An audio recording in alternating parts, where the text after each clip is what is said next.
Budget में भी इसको दोहराया कि हम वन स्टेट वन इलेक्शन की अवधारणा को जितना संभव पूरी कोशिश करके पूरा करेंगे। और इसी के आधार पर उनका ये भी मानना है कि लंबे समय तक चुनाव प्रक्रिया अपनाने से हमारे जो विकास के कार्य अवरुद्ध होते हैं, अनावश्यक खर्चा होता है। हमारे राजस्थान सरकार के जो कर्मचारी है वो इलेक्शन की ड्यूटी में लग जाते हैं, तो उनका जो दिन प्रतिदिन का कार्य है, उनकी जो ड्यूटी है, उससे उनका व्यवधान होता है। हमारे जो पुलिस अधिकारी है, आरएसी अधिकारी है, अन्य अधिकारी, वो भी अलग अलग स्थानों पर अलग अलग टाइम डेपुट होते हैं, तो उनको भी आना जाना खर्चा होता है, ड्यूटी में व्यवधान होता है। और लंबे समय तक अनावश्यक इलेक्शन में लटकाने से जो आपसी प्रेम भाव होता है, उसमें भी कहीं न कहीं हास होता है। इन सब को ध्यान में रखते हुए 2024-25 के बजट में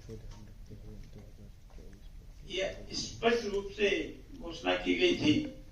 कि हम स्थानीय निकाय पंचायत राज के चुनाव यथासंभव वन स्टेट वन एडमिनिस्ट्रेशन की अवधारणा पे आधार पर करवाएंगे। और आज मंत्रिमंडल की बैठक में इसी को दोहराया गया है और ये तय किया गया है कि हमारे जो पंचायत राज के चुनाव है या हमारे जो नगर निकाय के चुनाव है, हम एक ही साथ शुरू करेंगे और जब पूरे हो जाएंगे तो एक साथ पूरे करेंगे। तो हमारी जो ये अवधारणा है वन स्टेट वन इलेक्शन की,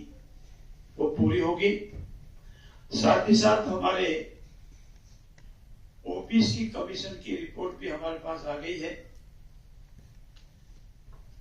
पूर्व में महाराष्ट्र के केस में माननीय सर्वोच्च न्यायालय ने मार्च 2021 में ये स्पष्ट निर्णय पारित किया था कि यदि कोई सरकारें ओबीसी वर्ग को आरक्षण का लाभ देना चाहे तो एक स्वतंत्र रूप से ओबीसी कमीशन का गठन करें और ओबीसी कमीशन को गाइडलाइन दी थी कि त्रिस्तरीय वो इस तरह से जांच करें, वो रिपोर्ट सरकार के पेश करें और सरकार उस रिपोर्ट को स्वीकार करने के उपरांत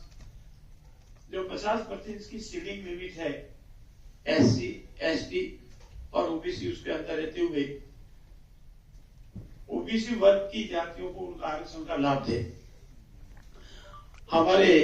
ओबीसी कमीशन की रिपोर्ट आने के बाद अब हम चुनाव के लिए जो एससी, एसटी का जो आरक्षण है वो जनसंख्या पर आधारित है। जो ओबीसी कमीशन ने हमको रिपोर्ट दी उसका आधार पर इन वर्गों का भी आरक्षण होगा और चुनाव में जो इतना संभव न्यायालय ने जो मत व्यक्त किया है, हमने जो न्यायालय की समझ बात की उसके अनुसार ही चुनाव होंगे। और नगरीय निकाय पंचायत राज एससी, एसटी वर्ग की ओबीसी का आरक्षण के उपरांत एक साथ हम चुनाव की प्रक्रिया प्रारंभ करेंगे और पूर्ण होने के उपरांत जहां तक हमारा संभव है जो न्यायालय में बताया गया है उसको पूरी करेंगे। तो ये जो हमारी अवधारणा थी ये उसको पूरी करेंगे, लॉटरी प्रक्रिया शीघ्र ही प्रारंभ हो जाएगी। मित्रों,